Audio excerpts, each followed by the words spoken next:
अध्याय 87। दैत्य मछली का अंडा। मछली के अंडों को ऊपर लाना। मयंक की बात सुनकर पहले तो सब हैरान रह गए, फिर उन्होंने सुना जैसे मयंक ने आगे कहा, शायद ये कोई जीवित चीज नहीं है, लेकिन बेल को ऊपर लाना मुश्किल है।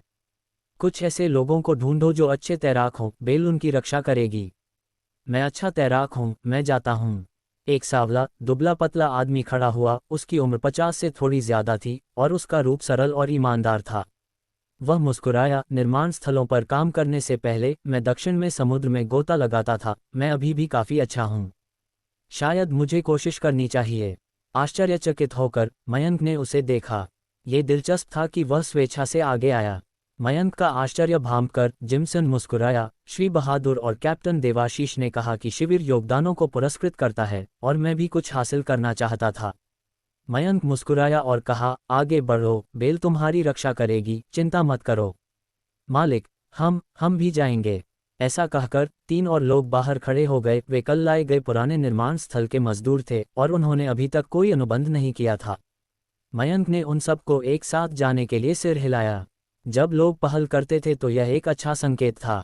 इससे ये साबित हुआ कि उसके क्षेत्र में व्यवस्था धीरे धीरे बहाल हो रही थी। कुछ लोगों ने अपनी शर्त उतार दी, फिर एक बेल पकड़ी और पानी में छलांग लगा दी।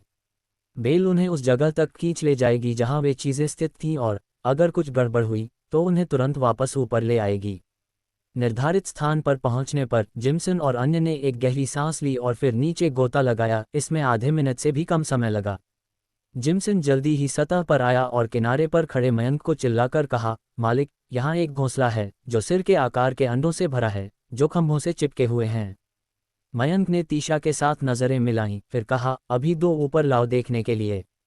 ठीक है, रुको। बेलें देख नहीं सकती, इसलिए वे नहीं जानती थीं कि ये वस्तुएं क्या हैं और उन्हें हिलाने में संकोच कर रही थीं, लेकिन जिमसन और अन्य के नीचे जाकर मदद करने से यह कोई बड़ी समस्या नहीं होनी चाहिए थी। पानी में जिमसन और अन्य ने बेल को खंभे के अंतराल के चारों ओर इस तरह घुमाया कि उन्होंने अर्ध मछली दानव के अंडों को नहीं दबाया। फिर एक झटके के साथ उन्होंने खंभे को तोड़ दिया।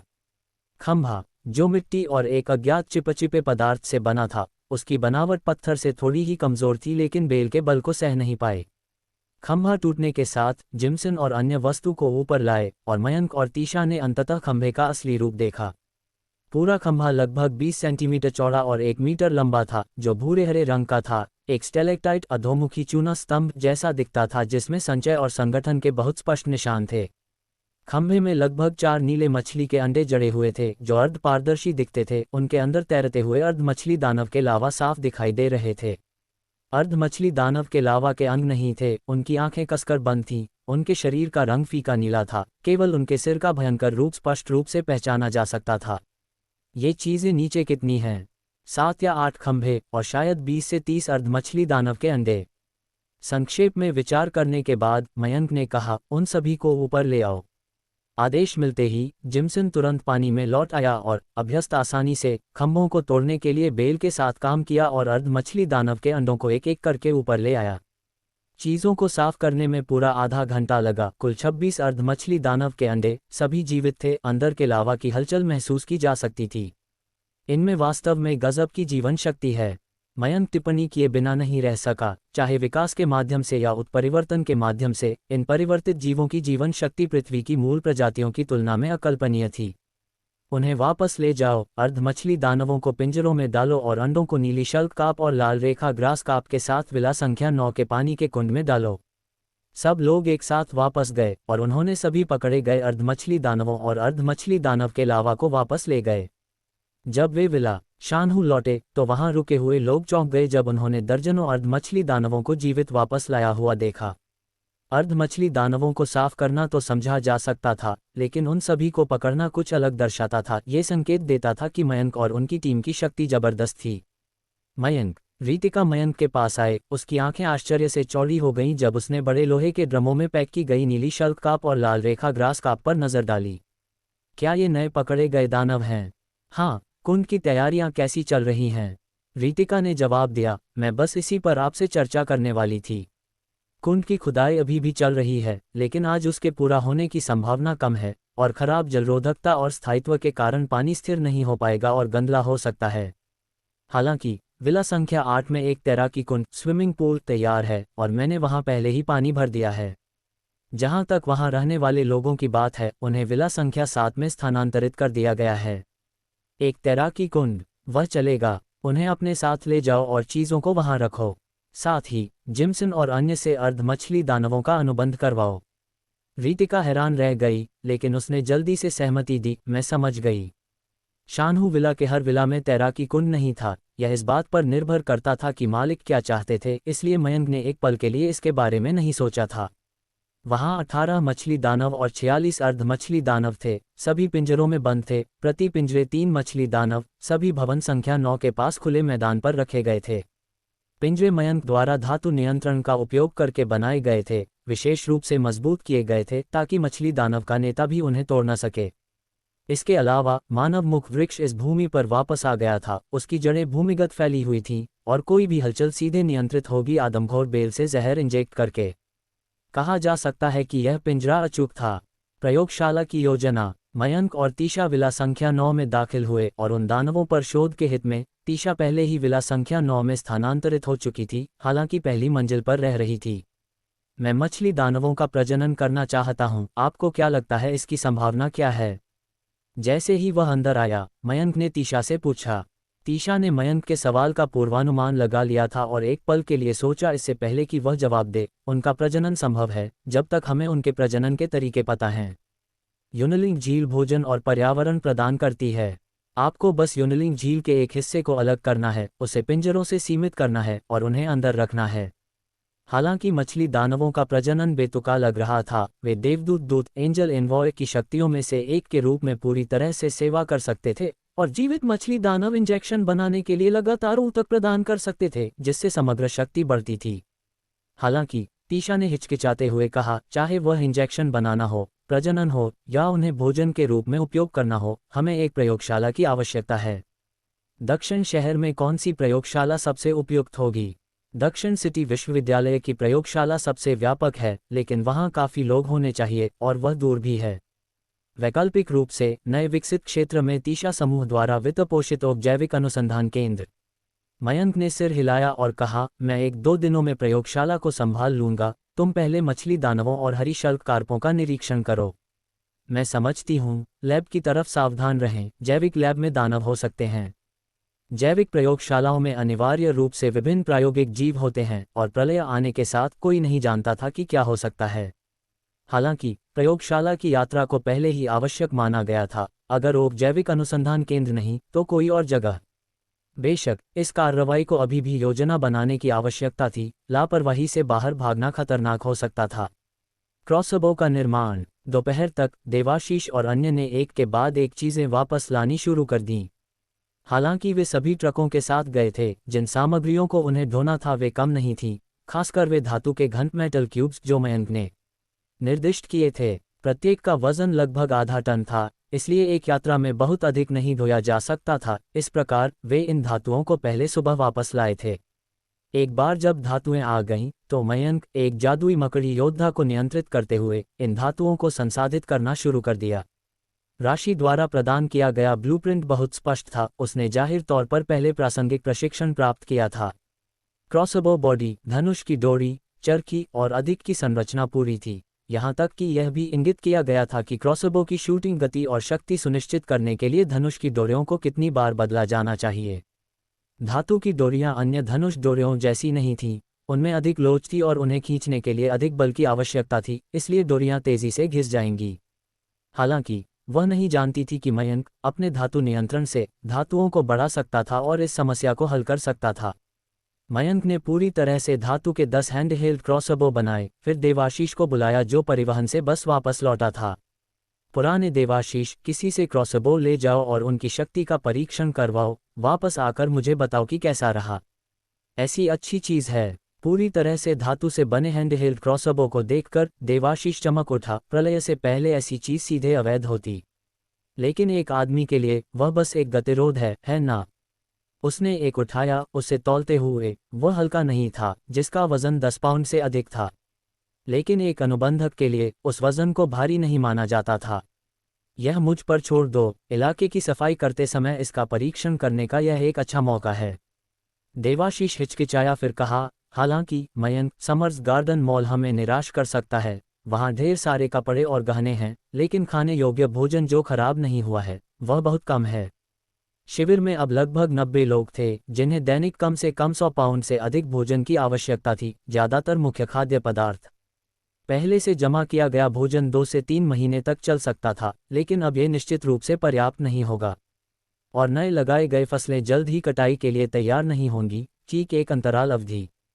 पहले सब कुछ इकट्ठा करो और वापस आओ, फिर हम और खोजने के लिए बाहर जाएंगे, खासकर जब से मुझे इन कुछ दिनों में एक यात्रा करनी है। देवाशीष कुछ आश्चर्यचकित था, लेकिन तुरंत सिर हिलाया और कहा, जब तक तुम्हारे मन में कोई योजना है यह अच्छा है। अध्याय 88। दक्षिणी समृद्ध रासायनिक संयंत्र। हमले की योजना। समूह 1, कवर देने के लिए मुख्य द्वार पर ऊंचाई पर कब्जा करो। समझ गए। समूह 2, बायां किनारा। समूह 3, दायां किनारा। शेष दल सामने से हमला और सफाई करेंगे। हमले के दौरान कवर के लिए एंजल एनवॉय देवदूत दूत का उपयोग करेंगे। दब्बो, अनुश्री, तुम दोनों एंजल एनवॉय में सबसे उच्च स्तर पर हो। तुम उच्च श्रेणी के राक्षसों, हाई ऑर्डर मॉन्स्टर्स को संभालने के लिए जिम्मेदार हो। स्वीकार है। दक्षिणी समृद्ध रासायनिक संयंत्र सदर्न प्रॉस्पेरस केमिकल प्लांट के बाहर लगभग 200 सशस्त्र सैनिकों का एक कार्यबल पूरी तरह से जमा हो चुका था। वे वर्दी में, या तो छलावरण कैमोफ्लेज या काले रंग के कपड़े पहने, सीधे खड़े थे। प्रत्येक के हाथ में एक राइफल थी और चेहरे पर गंभीर भाव था। ये दक्षिण शहर शिविर की अग्रणी इकाई थी, जिसमें सशस्त्र बलों और गार्डों का एक मिश्रित समूह शामिल था। हालांकि उनके नाम आधिकारिक तौर पर बदले नहीं गए थे, तन्मय, रिजू और रिंकू ने पहले ही सभी बलों को समेकित करने का गुप्त रूप से संकल्प कर लिया था। चाहे वह सशस्त्र बल हो या गार्ड दल, जिसमें नागरिक अनुबंधक सिविलियन कॉन्ट्रैक्टर्स भी शामिल थे, सभी को बेहतर एकीकृत कमान के लिए मिलाने की आवश्यकता थी। इस अग्रणी इकाई का मिशन एक नया शिविर स्थापित करना था, दक्षिणी समृद्ध रासायनिक संयंत्र। दक्षिणी समृद्ध रासायनिक संयंत्र दक्षिण शहर की एक उल्लेखनीय सुविधा थी, जो 20 लाख वर्ग मीटर के क्षेत्र को कवर करती थी, जो 200 से अधिक फुटबॉल मैदानों के बराबर थी, और अपने चरम पर 5000 तक कर्मचारियों को रोजगार देती थी। चूंकि यह एक रासायनिक संयंत्र था जिसमें अंतर्निहित खतरे थे, इसलिए इसकी आसपास की दीवारें अपेक्षाकृत ऊंची थीं, जो शिविर की किलेबंदी के रूप में सेवा करने के लिए पर्याप्त थीं। और सबसे महत्वपूर्ण बात यह थी कि यह एक रासायनिक संयंत्र था। इसके कच्चे माल समीरन जैसे विद्वानों के लिए बम बनाने के लिए पर्याप्त थे। हालांकि दक्षिण शहर में वर्तमान में पर्याप्त गोलाबारी थी, ये केवल अस्थायी थी, क्योंकि तीव्र लड़ाई में भारी मात्रा में गोला बारूद की खपत होगी। वे केवल शहर की गैरिसन सशस्त्र बल थे, जिनके पास ढेर सारे हल्के हथियार थे और फिलहाल पर्याप्त गोला बारूद था। हालांकि उच्च शक्ति वाले हथियार दुर्लभ थे। जैसे जैसे राक्षस मजबूत होते गए, जो पहले एक शॉट किल होता था, अब अक्सर एक अतिरिक्त शॉट की आवश्यकता होती थी। और उच्च श्रेणी के राक्षसों के लिए, प्रथम स्तर, मध्यवर्ती और यहां तक कि प्रथम श्रेणी उच्च ग्रेड के लिए, गोलियां तेजी से अपनी प्रभावशीलता खो रही थीं। एक गोली घायल कर सकती थी, लेकिन मारना या सिर्फ अपंग करना तेजी से मुश्किल होता जा रहा था। इस प्रकार रिंकू, तन्मय और रिजू ने तुरंत इस स्थान को नए आधार स्थल के रूप में नामित किया। इस केंद्र से वे आसपास के मशीन कारखानों, विनिर्माण संयंत्रों और अन्य सुविधाओं को वापस हासिल करेंगे, ताकि आधुनिक औद्योगिक शक्ति का लाभ उठाकर उत्पादन क्षमताओं को तेजी से बहाल किया जा सके। हमले की शुरुआत। ऑपरेशन शुरू करो, रिजू ने कड़ाई से आदेश दिया। हालांकि वह पीछे रह सकता था, उसने लड़ाई में शामिल होने पर जोर दिया। ये लड़ाई जीतनी थी, अन्यथा दक्षिण शहर शिविर में अराजकता फैल जाएगी। दल एक तेजी से रासायनिक संयंत्र के पास पहुंचा। टीम लीडर के हाथ में एक लैम्प्ट्री क्रिस्टल था, जिसने अपनी चमक से कोहरे को छिन-भिन कर दिया। जल्द ही गार्ड की स्थिति का खुलासा किया। गुर्राना। गार्ड की स्थिति पर गश्त कर रहे मांस के शवों, फ्लैश कॉप्स ने तुरंत प्रकाश को देखा और उनकी ओर झपटे। सूं। तीव्र गति की ध्वनि। एक क्रॉसबो तीर ठीक उनके सिर पर लगा। शक्तिशाली पैट ने उन्हें तुरंत मार दिया। गार्ड पोस्ट साफ करो। आधिकारिक कार्रवाई शुरू होने से पहले राइफलों का उपयोग मत करो। स्वीकार है। समूह एक तेजी से आगे बढ़ा। प्रत्येक सामरिक क्रॉसबो से सुसज्जित था। सभी पहले शहरी युद्ध में प्रशिक्षित थे, इसलिए उनकी तेजी थी। 3 मिनट से भी कम समय में सुरक्षा बूथ और मुख्य द्वार पर 7 या 8 मांस के शव उनके द्वारा मारे गए। वे तेजी से मुख्य द्वार के पास पहुंचे, ये सुनिश्चित करते हुए कि कोई मांस का शव नहीं बचा है। फिर अपने एंजल एनवॉय और साथियों की मदद से वे आसपास की दीवार पर चढ़ गए और ऊंचाई पर कब्जा कर लिया। उन्होंने अपने हैंड क्रॉसबो को हटा दिया, फिर पीछे से स्निपर राइफल निकाली, निशाना साधने की तैयारी में। 50 मीटर आगे, 100 मीटर, क्रिस्टल तैनात करो। आदेश का पालन करते हुए 3 जमीनी टीम के सदस्यों ने अपने इंसुलेटेड फ्लास्क से पिंग पोंग गेंदों के आकार के लैम्प ट्री क्रिस्टल को बाहर निकाला। लैम्प ट्री क्रिस्टल पारदर्शी सामग्री की एक परत में लिपटे हुए थे, जो बहुत मजबूत दिख रहे थे। उन्होंने लैम्प ट्री क्रिस्टल को क्रमशः बाएं, मध्य और दाएं दिशाओं में फेंक दिया। लैम्प ट्री क्रिस्टल ने एक चाप बनाया जो लगभग 50 मीटर दूर उतरा, जहां उनके प्रकाश ने रास्ते में कोहरे को छिन्न-भिन्न कर दिया, जिससे दृश्यता तुरंत बढ़ गई। कोहरे के भीतर मांस के शवों ने तुरंत हलचल का पता लगाया और उन पर झपटे, लेकिन उस पल दीवार पर उनके साथियों ने कवर प्रदान किया। जैसे ही मांस के शव 50 मीटर की सीमा में दाखिल हुए, उन पर क्रॉसबो तीर दागे गए, जिससे वे नीचे गिर गए। लैम्प ट्री क्रिस्टल फेंकने वाले टीम के सदस्यों ने इन मांस के शवों को देखा भी नहीं, उन्होंने पहले ही फेंकने का अपना दूसरा दौर शुरू कर दिया था। लैम्प ट्री क्रिस्टल लगभग 100 मीटर दूर सटीकता से उतरे, पहले लैंडिंग बिंदुओं के साथ एक दूसरे को काटते हुए तुरंत कोहरे को छिन्न-भिन्न कर दिया। लैम्प ट्री क्रिस्टल फेंकने के 2 दौर पहले से ही पतले हो रहे कोहरे के साथ मिलकर 200 मीटर से अधिक तक फैली स्पष्ट दृश्यता का एक पंखे के आकार का क्षेत्र बनाया। समूह एक स्थिति में आगे 32 मांस के शव, प्रकाश स्रोत का पता चला। सभी समूह कार्रवाई शुरू करो। असली कार्रवाई शुरू हुई। समूह 2 और 3 ने तुरंत समूह 1 का अनुसरण किया, तेजी से दीवार पर चढ़कर ऊंचाई की स्थिति ले ली, जिसमें स्निपर राइफल और राइफल बारी बारी से स्थापित की गईं। शेष 4 समूहों ने बख्तरबंद वाहनों में मुख्य द्वार से सीधे प्रवेश किया। गेट के ठीक अंदर 4 वाहनों के साथ एक क्रॉस लिंक बैरिकेड बनाया, जो आपसी कवरिंग स्थिति प्रदान कर रहा था। राइफल पकड़े हुए सैनिकों ने तेजी से प्रवेश किया। बैरिकेड का उपयोग कवर के रूप में फायरिंग पोजीशन स्थापित करने के लिए किया, रासायनिक संयंत्र की गहराइयों में निशाना साधते हुए। गुर्राना प्रकाश का पता लगाने वाले मांस के शव राक्षस तुरंत आगे झपटे, लेकिन इस बार उनका सामना शांत क्रॉसबो तीरों से नहीं, बल्कि जोरदार गोलीबारी से हुआ। गोलीबारी होने पर मांस के शवों के सिर खून के छेद में फट गए, फिर वे जमीन पर गिर गए। गोलीबारी ने रासायनिक संयंत्र के अंदर बड़ी संख्या में मांस के शवों और राक्षसों को सचेत कर दिया, और फिर और भी राक्षस आगे बढ़े। न केवल पहले से दिखाई देने वाले दर्जनों, बल्कि सैकड़ों और लगातार अंदर आते रहे। अध्याय 89 दक्षिणी समृद्ध रासायनिक संयंत्र _2 गोलीबारी और संघर्ष। लगातार गोलीबारी सबसे अच्छा आकर्षण है, और ये दृश्यमान क्षेत्र शिकारगाह और युद्ध क्षेत्र है। अंतहीन राक्षस हमला करते रहे। कुछ प्रथम श्रेणी निम्न फर्स्ट ऑर्डर इंफीरियर मास ज़ॉम्बी थे, लेकिन विशाल पंजे वाले ज़ॉम्बी, जायंट क्लॉ ज़ॉम्बी जैसे प्रथम स्तर मध्यवर्ती फर्स्ट लेवल इंटरमीडिएट राक्षस भी थे। हालांकि दक्षिण शहर के सैनिकों की ओर शांति थी। वे शांत और संयत थे, अपनी बंदूकों को दबाते और फायर करते रहे, रीलोड करते समय बारी बारी से शूटिंग और कवरिंग करते रहे। गोलियां दराती की तरह राक्षसों के जीवन को काटती रहीं। आधे घंटे से भी कम समय में 400 से 500 राक्षसों को मार डाला गया। धम धम धम। उसी क्षण एक विशाल आकृति अचानक कोहरे से बाहर निकली, 5 मीटर ऊंची, कसे हुए मांसपेशियों के साथ, और उसकी दाहिनी बांह पर एक अतिरंजित ट्यूमर बन रहा था, जो एक भारी केराटिनयुक्त केराटिनस ढेर में बदल गया था, जैसे एक मांस का हथौड़ा। हर कदम पर जमीन हिल रही थी। ये सैनिकों की ओर बढ़ रहा था। उस पर लगने वाली गोलियों से केवल उथले घाव हो रहे थे, और इससे पहले कि वह रक्षात्मक रेखा तक पहुंचे, गोलियों से उसे रोकना एक असंभव कार्य लग रहा था। रिपोर्ट: एक प्रथम श्रेणी उच्च ग्रेड हथौड़ा धारक, फर्स्ट ऑर्डर अपर ग्रेड हैमर बेयरर। इसे देखकर रिजू की आंखें सिकुड़ गईं जब उसने चिल्लाकर कहा, दब्बू, अपने आतंक टाइरेंट से इसे मार डालो। तुरंत दब्बू ने अपनी राइफल फेंक दी, और उसके बाएं हाथ पर खून की आत्मा की पुस्तक बुक ऑफ ब्लड स्पिरिट से प्रकाश प्रकट हुआ। तुरंत उसके सामने एक लंबी आकृति को जादू से उत्पन्न किया।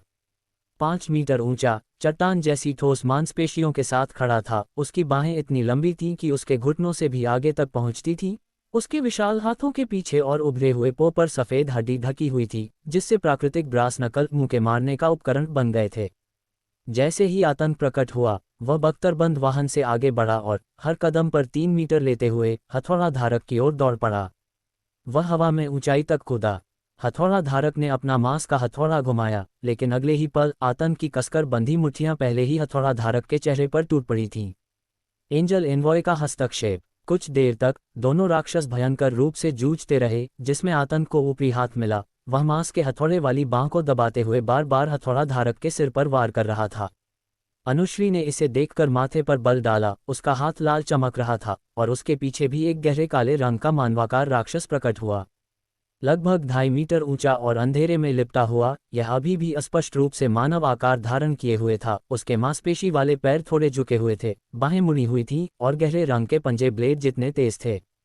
अनुश्री ने छाया पंजे वाले राक्षस शैडो क्लॉ मॉन्स्टर को तेजी से आगे बढ़ने का निर्देश दिया। उसकी गति इतनी तेज थी कि वह एक काली छाया जैसा था, जो पलक झपकते ही आतंक और हथौड़ा धारक के बीच के युद्ध क्षेत्र में पहुंच गया। हालांकि कद में छोटा, इसने हथौड़ा धारक के लिए एक महत्वपूर्ण खतरा पैदा किया।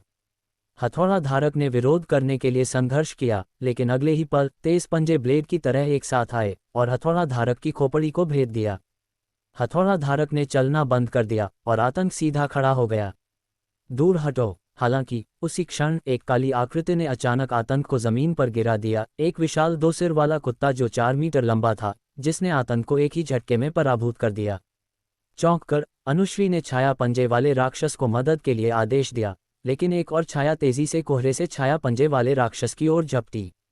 उसकी प्रतिक्रिया तेज थी। छाया पंजे वाले राक्षस ने समय पर बगल में होकर हमले से बचाव किया, दबने से बच गया। अब हर कोई देख सकता था कि यह एक विशाल मैक्रोफेज कुत्ता, जायंट मैक्रोफेज डॉग था, जो पूरी तरह से लाल, त्वचा फटने वाले 2 सिर वाले कुत्ते जितना लगभग बड़ा था। यह विशाल मैक्रोफेज कुत्ता कम से कम प्रथम श्रेणी उच्च ग्रेड का है। रिजू का चेहरा गहरा हो गया क्योंकि उसकी बांह पर खून की आत्मा की पुस्तक लाल हो गई थी। वह हस्तक्षेप के लिए तैयार था। स्क्वाड लीडर, मैं इसे संभाल लूंगा। एक बड़े हाथ ने रिजू की बांह को पकड़ा और देखने पर रिजू ने देखा कि यह प्रतीक था। प्रतीक मुस्कुराया। एक एंजल एनवॉय और एक अनुबंधक कॉन्ट्रैक्टर दिल और दिमाग से जुड़े होते हैं। अगर तुम्हारे साथ कोई दुर्घटना होती है तो कोई कमान में नहीं रहेगा। तुम शरारती बच्चे, मैं भी सैनिकों का नेतृत्व करता था। रिजू हंसा और डांटा, लेकिन जल्दी से गंभीरता से जोड़ा, सावधान रहना। युद्ध क्षेत्र पर खुशमिजाजी के लिए ज्यादा समय नहीं था। प्रतीक ने सिर हिलाया और तुरंत अपने प्रेरित अपोस्टल को बुलाया। उसका प्रेरित काफी बदल गया था, अब 3 मीटर ऊंचा खड़ा था। उसका शरीर और भी विकृत था। उसकी रीढ़ की हड्डियां पृष्ठीय पंखों डॉर्सल फिन्स की तरह बाहर निकली हुई थीं। उसकी बाईं बांह विशाल, नुकीले पंजे में बदल गई थी जो विशाल पंजे वाले ज़ॉम्बी जैसा दिखता था, जबकि दाहिनी गायब हो गई थी। उसकी जगह एक मोटी, गहरी रंग की सूंड टेंटेकल आ गई थी। जैसे ही प्रेरित लड़ाई में शामिल हुआ, वह 2 सिर वाले कुत्ते की ओर दौड़ा, सूंड बाहर निकली और जानवर को बांधने और नीचे खींचने के लिए कोड़ा चलाया। मुक्त होकर आतंक तुरंत लड़ाई के लिए सेना में शामिल हो गया। 3 के मुकाबले 10 मिनट बाद, चाहे वह 2 सिर वाला कुत्ता हो या विशाल मैक्रोफेज कुत्ता, दोनों मारे गए। जैसे ही प्रथम श्रेणी उच्च ग्रेड नेता राक्षस मारा गया, राक्षस लहर का शिखर भी धीरे धीरे कम हो गया।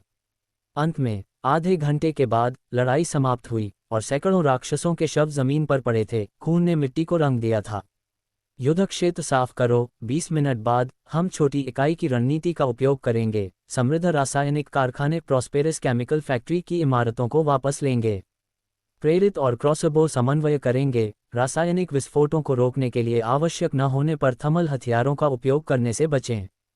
समझ गए। टीम के सदस्यों ने अपने प्रेरितों को बुलाया और युद्ध क्षेत्र को साफ करना शुरू कर दिया। एक बड़े पैमाने पर राक्षस की सफाई के बाद छोटे पैमाने के ऑपरेशन सबसे खतरनाक थे। सौभाग्य से प्रेरितों के सहयोग से हताहतों की दर बहुत अधिक नहीं होगी। तुम्हारा प्रेरित यकीनन बहुत बदल गया है। लड़ाई के एक चरण के बाद रिजू ने प्रतीक के कंधे को थपथपाया। प्रतीक मुस्कुराया और कहा, प्रोफेसर अलका का इंजेक्शन अच्छा काम किया। उसके बिना प्रथम श्रेणी उच्च ग्रेड में उत्परिवर्तित होने में बहुत लंबा समय लगता। उसके लिए प्रतिभा भी चाहिए। रिजू ने अपने साथी की तारीफ करने में कोई कसर नहीं छोड़ी। उसने कहा, पूरे शिविर में कितने प्रथम श्रेणी उच्च ग्रेड हैं? पुराना तन में मैं, दब्बू, अनुश्री, तुम और सशस्त्र बलों और सुरक्षा ब्यूरो से 1-2। कुल मिलाकर 10 से कम। प्रोफेसर अलका ने कहा कि इंजेक्शन के प्रभाव एक बात थे, लेकिन अनुबंधक की प्रतिभा और प्रेरित के प्रकार की क्षमता भी उत्परिवर्तन के प्रवर्तन को प्रभावित करती है। मेरी क्षमता? प्रतीक हंसा। अगर मैं अच्छी क्षमता वाला गिना जाता हूं तो मयंक का क्या? रिजू रुका। उसकी नज़रें दृढ़ हो गईं जब उसने पूछा, क्या तुम खुशी सामुदायिक हैप्पीनेस कम्युनिटी से अनुबंधक की बात कर रहे हो? अध्याय 90 दक्षिणी समृद्ध रासायनिक संयंत्र _3। शिविर की क्षमता? हाँ, अगर वह यहाँ होता तो वह इन तीनों से अकेले निपट सकता था, भले ही उसका 4 सशस्त्र शव आर्म्ड कॉर्प्स सिर्फ प्रथम श्रेणी उच्च ग्रेड का है। मेरी तुलना में वह असली राक्षस है। महावीर अराजकता से उभरते हैं। अगर वे शुरुआत में तुम्हारे साथ आए होते तो शानदार होता। रिजू ने सिर हिलाया। प्राचीन काल से ही महावीर हमेशा अराजकता से उभरे हैं, लेकिन अब ये केवल अराजकता नहीं है, ये प्रलय है। कौन जानता है कि किस तरह के नायक या अधिपति ओवरलॉर्ड्स पैदा हो सकते हैं। उसने अपने उत्साह को एकत्र किया और कहा, चिंता मत करो, एक बार जब हम रासायनिक कारखाने पर कब्जा कर लेंगे तो अगला अनुसंधान केंद्र होगा। इंजेक्शन अभी भी शुद्ध किए जा सकते हैं और तब तक प्रभाव बहुत बेहतर हो जाएंगे। जब तक उन्हें पर्याप्त संसाधन प्राप्त होते, दक्षिण शहर शिविर अपनी मजबूत निष्पादन क्षमता पर भरोसा करके धीरे धीरे बढ़ सकता था, निस्संदेह अधिक राक्षसों को मारने और अधिक नागरिकों को बचाने में सक्षम होता। ये रिजू ने कहा था। विला शानहू में तैयारी। शानहू विला जिला दोपहर में देवाशीष आपूर्ति का आखिरी ट्रक वापस लाए। 142 धातु के घन, कुल 71 टन धातु, 40 गैसोलीन टैंक। अभी तक गैसोलीन पंप नहीं किया गया था। अनुमानित रूप से अभी भी 1000 लीटर गैसोलीन बचा था, जो विला संख्या 9 को काफ़ी देर तक बिजली दे सकता था। इन पिछले कुछ दिनों में विला ने बड़े पैमाने पर बिजली का उपयोग नहीं किया था, क्योंकि विला संख्या 9 वह जगह है जहां मयंक रहता है और तीशा के शोध उपकरण को वास्तव में बिजली की आवश्यकता थी। साथ ही अन्य रिचार्जेबल लाइटनिंग उपकरण भी यहीं चार्ज किए जाते थे। हालांकि ये केवल छोटे पैमाने पर था। तीशा की अपनी लैब में बिजली की आवश्यकता वाले उपकरण न्यूनतम थे, लेकिन एक बार जब असली लैब पूरी हो जाएगी तो बिजली की खपत और भी बढ़ जाएगी। धातु, ऑटोमोबाइल पार्ट्स और गैसोलीन के अलावा देवाशीष और उनकी टीम भोजन और कुछ अन्य आपूर्ति भी वापस लाए। चावल और आटा जैसे मुख्य खाद्य पदार्थ का वजन 1000 किलोग्राम से अधिक था, जबकि डिब्बाबंद सामान, मीठे खाद्य पदार्थ आदि का वजन 100 किलोग्राम से अधिक नहीं था। समर गार्डन मॉल मूल रूप से एक व्यावसायिक केंद्र था, अनाज और तेल की दुकान नहीं, और हालांकि वहां रेस्तरां थे, वे खाद्य पदार्थ 1 महीने से अधिक भंडारित नहीं किए जा सकते थे। इसके अलावा सबसे महत्वपूर्ण बात यह थी कि पहले वहां कई उत्तरजीवी रह रहे थे, इसलिए अधिकांश आपूर्ति पहले ही खपत हो चुकी थी। इतना सामान ढूंढ पाना इस बार राक्षसों की पूरी तरह से सफाई के कारण था, जिससे उन्हें धीरे धीरे खोजने की अनुमति मिली, अन्यथा वे ये आपूर्ति वापस नहीं ला सकते थे। बेशक भोजन के अलावा काफ़ी उपयोगी आपूर्ति थी, खासकर कपड़े और जूते। पुराने देवाशीष और टीम द्वारा ये आपूर्ति वापस लाए जाने के बाद हमारे लोगों की वर्तमान संख्या और खपत के आधार पर भोजन लगभग 3 महीने तक चल सकता है, जिसमें मछली दानवों को पालने के लिए आवश्यक खपत शामिल नहीं है। रीतिका मोटे तौर पर आपूर्ति के वर्गीकरण की रिपोर्ट कर रही थी। रुककर उसने कहा, अगर विकसित प्रकार इवॉल्व काइंड की मछलियां खाने योग्य हैं तो यूनलिंग झील की मछलियों को आधे महीने का स्टॉक माना जा सकता है।